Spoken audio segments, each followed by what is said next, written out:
Maybe you need completely different things. We don't know what. So if we teach young people a narrow set of skills, it's a very bad idea. We need to teach them how to keep learning and how to keep changing throughout their lives, because this is the only certain thing about the future, is that there will be more and more changes, bigger and more rapid. Now, for most of history, life was divided roughly into two stages. In the first part of life, you mostly learned. You learned things about the world, you acquired basic skills. Then in the second part of life, you mostly worked. Of course, you always learn new stuff, but your basic understanding of the world, your basic skills, like how to be a farmer, you got this as a young person. And as an adult, as an older person, you just make use of what you learned in your youth. This is now over. What you learn as a young person, by the time you're 30 or 50, it's gone. The world is completely different. You need to relearn everything. Actually, it's becoming important to forget, to adapt to the new world. You actually need a skill to forget what you think you know, because what you think you know often interrupts, often makes it more difficult to learn new things. Maybe you even need to learn again how to walk and how to see. Like in the past, as a baby, you learn how to walk, you learn how to see, and until you die, this is how you walk and see. I mean, what can change? Now, with the creation of new virtual worlds, that people may spend more and more time in virtual reality. And the laws of physics in virtual reality could be different. You walk differently there. You see differently. So maybe you need, at age 20 or 50 or 60, to learn again how to walk in a new kind of world. And we can't predict that. So what we should focus on is teaching young people how to keep learning and keep changing throughout their lives, and really how to keep a flexible mind. Maybe this is the most important skill, how to remain flexible, how to keep kind of reinventing yourself again and again throughout life. And for that, a very important part of it is to be able to let go of what you think you know, to be able to say, I don't know.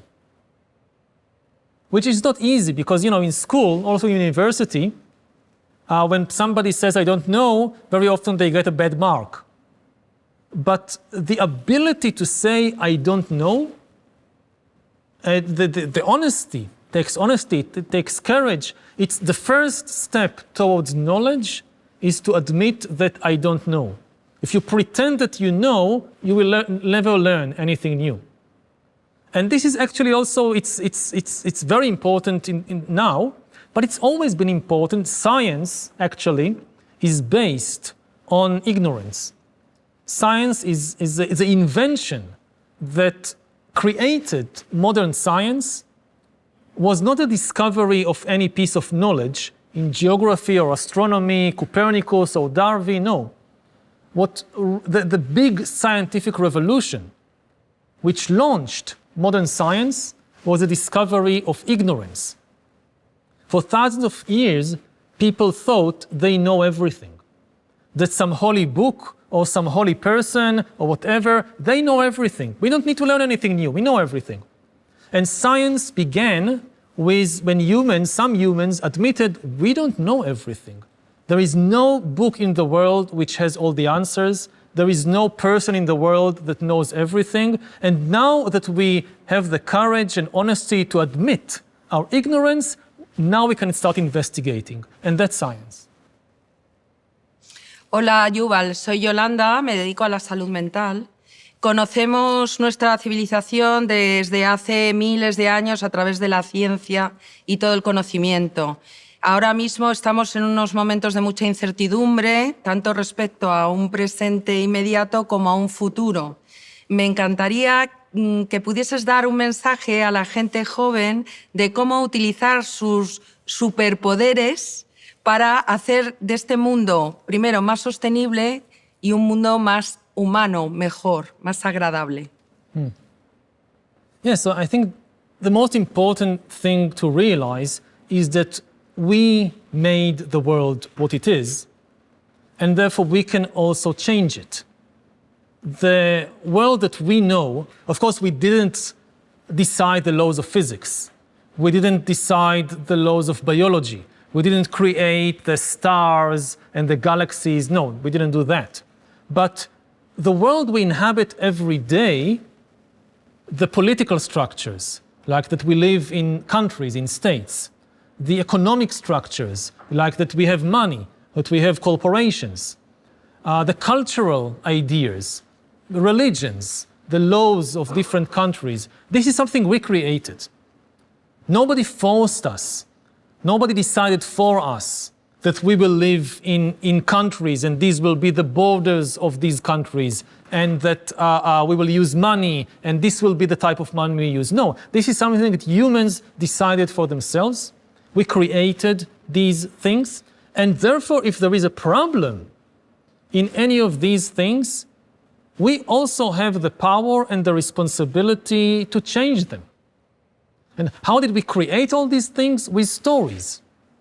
Whether it's religion, whether it's politics, whether it's money, we created them by telling stories, which is not bad.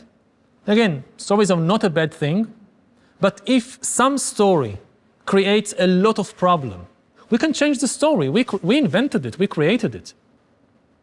So that's very important to know that we have this power, and it's also very important to use this power every now and then, not all the time. If we go about changing all the stories all the time, society will just collapse. Again, like playing football. That if everybody has a different story in their mind about how to play football and they change it every day, nobody can play football. I think actually football is a good model for how the world as a whole can function. Because we need countries, we need our tribes, we need our groups, but we also need them to agree on some things and to cooperate with each other. Everybody cooperates because they all agree on the same basic story, on the same basic rules for the game. If the Spanish had one set of rules for football and the French had a different set of rules, they couldn't play each other. So I think this should be a model for the world on a larger scale, that yes, we still belong to different families, to different countries, to different religions, and that's fine. And like you pay your taxes to the Spanish government or to the Argentinian government or to the Mexican government so that people in your country will get better healthcare and better education. But at the same time, we also find rules and stories which are common to all the humans and enable us to deal with common problems, global problems, whether it's an epidemic or whether it's the rise of artificial intelligence. So like when there was this COVID-19 pandemic, it threatened all the people in the world, and countries exchange information about how to deal with it. If one country developed a medicine or a vaccine that can protect people, then it benefited other countries as well. And I think this should be our model, to have at the same time our own local, individual, national stories and the big stories that help all the people in the world cooperate towards common goals. Yúval, ¿eres optimista sobre el futuro y por qué? It's a question I'm often asked. And I try not to be either optimist or pessimist. Pessimist, you say, oh, everything is doomed, there is nothing we can do, we're all going to die, and then you do nothing because you think there is nothing you can do. Being too much optimist, then everything will be okay, don't worry, then we don't do anything because everything will be okay, why bother? The middle path is to be a realist, to understand that we are facing really big challenges, but that also we are still very powerful. We have everything we need in order to deal with these challenges. So we have to be very realistic about it and then do something about it. Like take the responsibility, and we created most of the problems, so it's our responsibility to solve them, to fix them. And I hope that this is the conclusion that we take from everything we talked about here, that we are the most powerful force on the planet, that not the elephants, not the whales, not the lions, they can't stop us if we make a mistake. It's our responsibility to stop ourselves from doing stupid things, from behaving in an irresponsible, in an unwise way. And of course, none of us can do it by ourselves. It's not on the shoulders of any just one person to save the world. That's impossible. We should each do whatever we can with the limited power and the limited wisdom that we have. And hopefully together we can use our powers wisely and create a better world for not just all the humans, but for all the inhabitants of planet Earth. So thank you very much for listening and for being here. All the best.